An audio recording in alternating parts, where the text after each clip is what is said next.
Magandang umaga po ma'am. Ito po ma'am yung foot pedal po ng machine natin. Ito po yung frame niya. Dito po yung saksakan niya, tsaka dito sa gilid. So ayan po yung itsura niya ma'am. Ayan. Metal bobbin case po siya. Ito po siya. Ilalagay po natin yan. Paano po natin siya lalagyan ng sinolid po ma'am. Okay. So ayan po siya ma'am. Tutulak po natin dito ma'am para makapagpundot tayo ng sinolid. So ayan.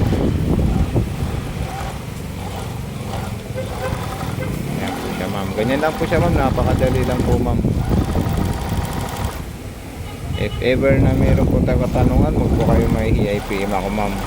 Okay, so ayan po siya. Ayan.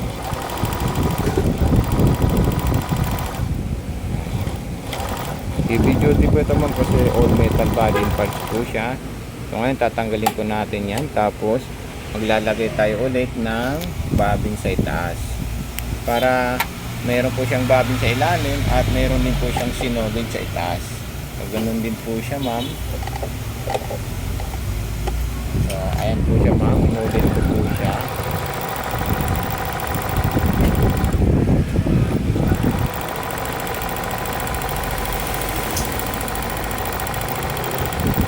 Kasi mabilis po siya. Inaalalayan po natin siya para hindi po mahulog o bumagsak yung sinolid natin ma'am. Okay. So ayan.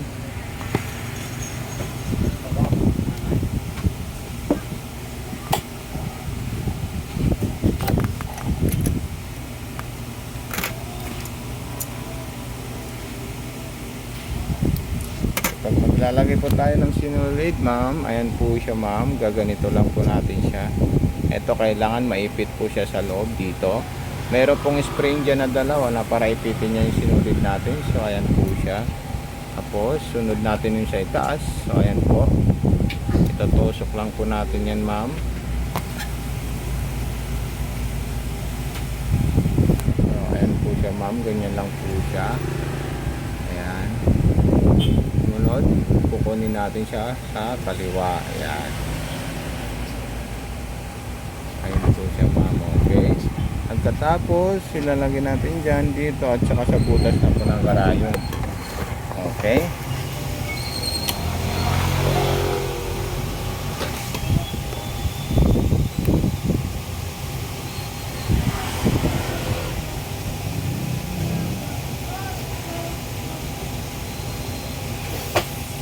Okay, sa ilalim naman po ma'am, ito po yung bobbin case natin. Isasabit natin dito at saka lalabas po dyan. Tapos ilalagay natin ito. Ayan.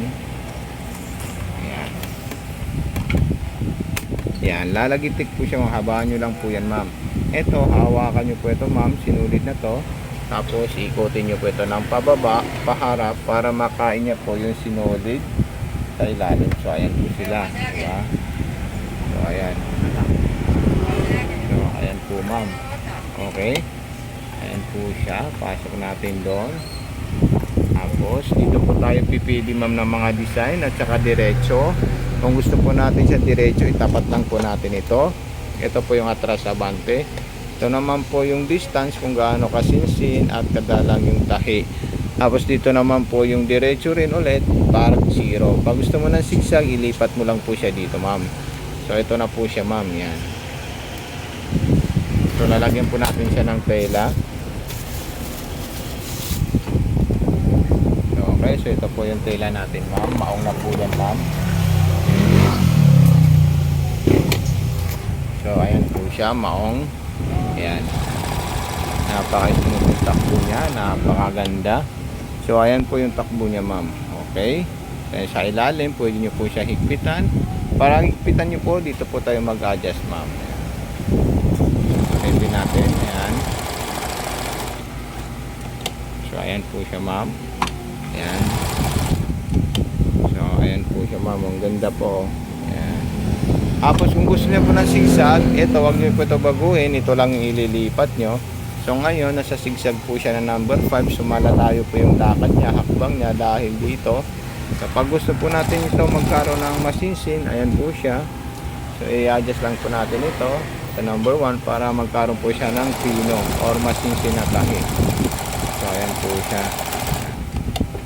Ayan. Kung gusto nyo naman po magkaroon ng makitid yung zigzagger na, so pwede nyo po ito i-adjust ma'am. Yan.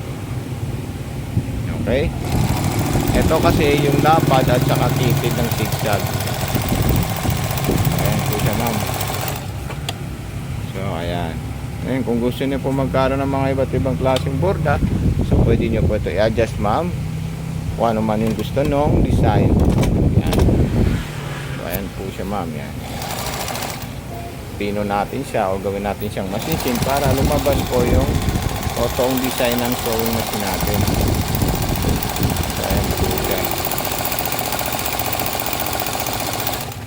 So ayan, di ba ang ganda po.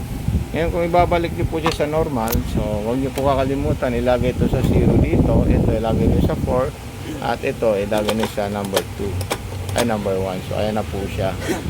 So pag number 1 dito, naka 0 dito, so diretso ang takbo niya. Pag ito naman ang ilalagay niyo sa 1, 2, 3, 4, magbibigay po siya ng zigzag kung gaano kalapad magbibis dito sa 1, 2, 3, 4, 5. So ayan po siya ma'am. Maraming salamat po ma'am.